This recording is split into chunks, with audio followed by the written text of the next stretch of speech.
David Nakamura is a White House reporter for the Washington Post. He joins us now to talk about all of this. And David, President Trump was having a good day yesterday. In the wake of his speech, he was optimistic. He seemed to be trying to unify parties. And the White House is defending itself today, saying this report of Sessions and his contacts is all kind of, timed by those in the government who are aiming to undermine the president. What do you make of the charge and countercharge we're seeing today? The White House is trying to turn this into a partisan issue and suggest, as you said, that that this is a sort of a false controversy that's being perpetuated by Democrats.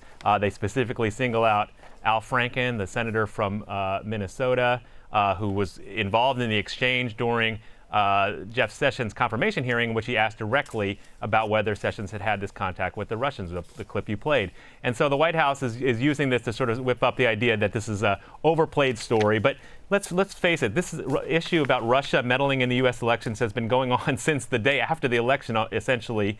And it's already taken out Donald Trump's national security advisor, Michael Flynn, over the not necessarily the contacts that he himself had with the Russian ambassador, although that was an issue that was well reported on, but the fact that he had misled members of the administration, including Vice President Pence. So there are a lot of questions remain about exactly what Jeff Sessions talked about with the Russian ambassador. He says he didn't talk about anything related to the campaign. What did they talk about? What was the nature of the meeting? And why did he not come clean during this confirmation hearing? So these are all questions the White House are going to face. They have not faced questions from reporters yet.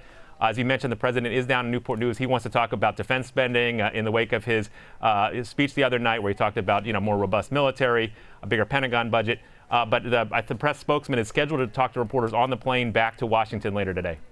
And what will we be listening for? Because, as you say, it, as anything is in Washington, can be turned into a partisan issue. But you have Republicans in the House, like Jason Chaffetz, who is saying, actually, I see enough here. There are enough question marks, unanswered questions for the Attorney General to recuse himself. So what is the next step? And who really can make that decision?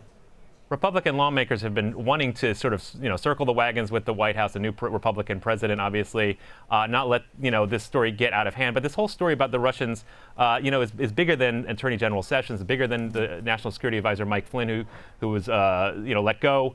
It's bigger because the questions go all the way to the top of what, President Trump, the Trump campaign, what their dealings were with the Russians, if there were, and how extensively there was of any communication.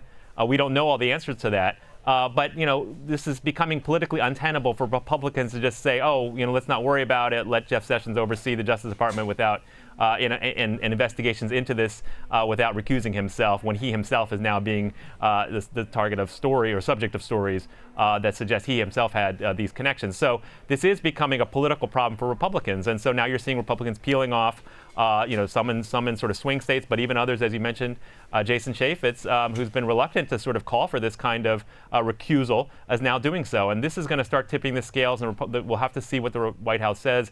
As you've noted, Jeff Sessions himself has said he will recuse himself if necessary, but what does that mean? When will it become necessary? And David, this Russia issue, all of these questions are essentially a huge albatross around President Trump's neck as he today delivers a speech and tries to outline his agenda. There are a lot of huge issues and programs that the Trump administration is going to be trying to push through, repealing and replacing Obamacare, as well as many other issues, infrastructure. What would be the quickest way for the Trump administration to just end all these questions?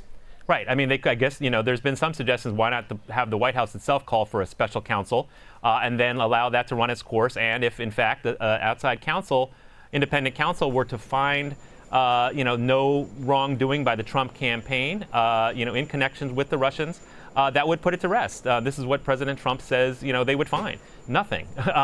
But that would also lead to months and months of continued investigations, people being subpoenaed to testify before this group. And that, I think the White House wants to avoid that. The problem they're facing, obviously, is this is dripping out now from unnamed sources, very good sources. The Washington Post has been reporting a lot of this and has multiple sources inside the government and intelligence communities talking about these things.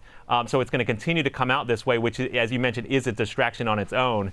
And this is absolutely not tenable for trying to move forward with an agenda. As you said, they felt good about the speech the other night. They felt like it was going to give momentum to sort of move forward on big legislative initiatives with Capitol Hill. But now you see Washington, completely consumed by this ongoing controversy. Yeah, the Trump administration had a good 24-hour cycle, news cycle, in what has been a turbulent first month. Absolutely. It's back to the minute-to-minute cycle. Exactly. Well, we'll see what happens from here. David Nakamura is a White House reporter for the Washington Post. Thanks for speaking with us today. Thanks a lot.